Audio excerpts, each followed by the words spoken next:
Ted, so for this talk, what is it exactly you would like to be remembered for? Oh man. For several things. First of all, for what I thought of in 1960. So, in 1960, I was a young filmmaker and I saw that you could put interactive screens on a computer, and I said, holy smoke, interactive screens will be the new home of the human race. And I was right, but way ahead of anybody else's understanding it. And so it then occurred to me that all storage of the written word would go to what is now called the cloud, which would go online. And again, people couldn't understand this idea either. So, and that there would be a new universal medium which I later called, in 1963, I called it hypertext, which couldn't be written on paper. Well, nobody could understand that for a long time. And it turned out that universal medium was, alas, to my great disappointment, the World Wide Web, which is much simpler than what I wanted. Because I worked out in by 1972, the notion of visible connections between visible pages as a new literary genre that we still don't have.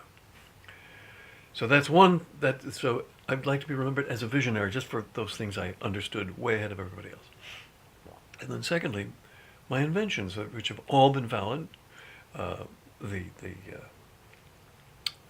enfilade as a way of editing text, which may or may not have evolved into the piece table at Microsoft, and which is widely used in word processors, the JOT interface, which I'm very proud of, because the programmers couldn't understand it, but to the users it felt easy, and this was before they had any pointers, so you had a cursor on the screen, but no pointers. It all had to be done with the keyboard, and that was designed in '72.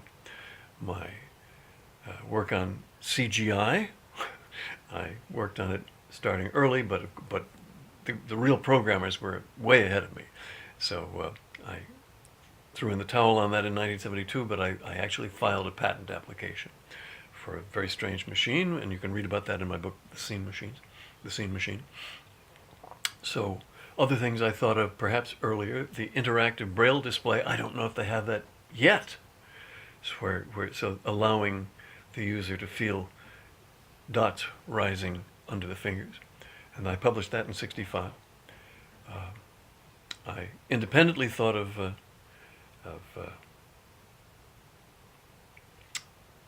mixed reality, so that I showed a guy with glasses that had semi-silver mirrors and little tiny CRTs that reflected down into them, and seeing the computer as an all-purpose machine with music and keyboards and audio, which I think was ahead, and foreseeing a personal computer industry, which I thought I would start. So I thought I was an entrepreneur. I wasn't, but I started. I had many inventions and worked mainly on the Xanadu project for many years. My teams delivered brilliant stuff.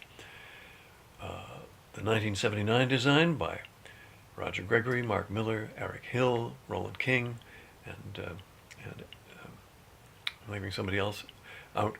Anyway, by five guys, resulted in a deliverable, which is XU88, now called Udinax Green, which went into open source in I think 1999.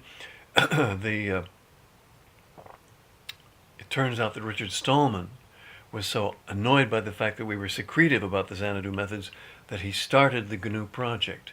He didn't start out to imitate Unix. No, he wanted to have freedom of information, and by his indignation at the Xanadu project caused him to create GNU. That's now on the Internet Archive. I've posted his email on that with his permission.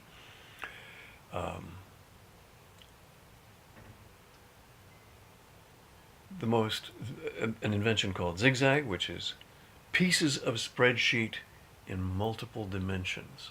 Most people can't understand it, but it's very straightforward, very principled.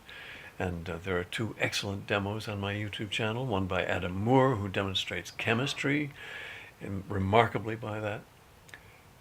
He did that as a surprise for me because I had no idea what he was working on, but his work in using the animations was extraordinary. And I should mention, of course, the team in Finland that created the wonderful GZZ processor, which was used by this group. Unfortunately, when I got the Zigzag patent, I got stupid and did not give them the license they should have had.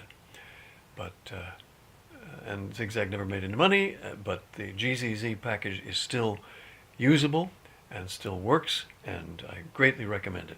A friend of mine just used it to outline a book. So you can create pieces of spreadsheet in multiple dimensions. And it's hard for people to understand that. Okay, so then the most beautiful demo was by Robert Adamson Smith, the Xanadu Space package, which had connected pages in the Xanadu model, and then a zigzag structure underneath, which was running it all. And that's available. That you can upload that software for Windows at the Internet Archive. The last 20. We also had a demo of the entire one of the Xanadu projects, and there have been many of them because the ideas careened down the world. I was especially concerned about visible connections between pages, which we don't have yet, which you can follow as bridges to the original content, follow as bridges across links. All of this was implemented at Keio University in Japan, called the hypertransaction system. You can Google that. Most of the work on that is in Japanese. But it was exactly to my design and beautifully programmed by Yosuke Igarashi and others. And that was financed by MITI, the Japanese Ministry of International Trade and Information, or something like that. And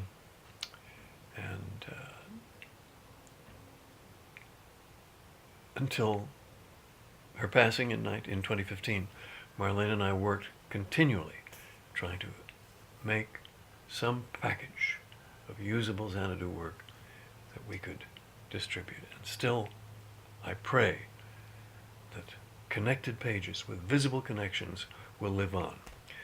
Jason Scott has proposed calling them Nelson documents. So, I guess that's enough.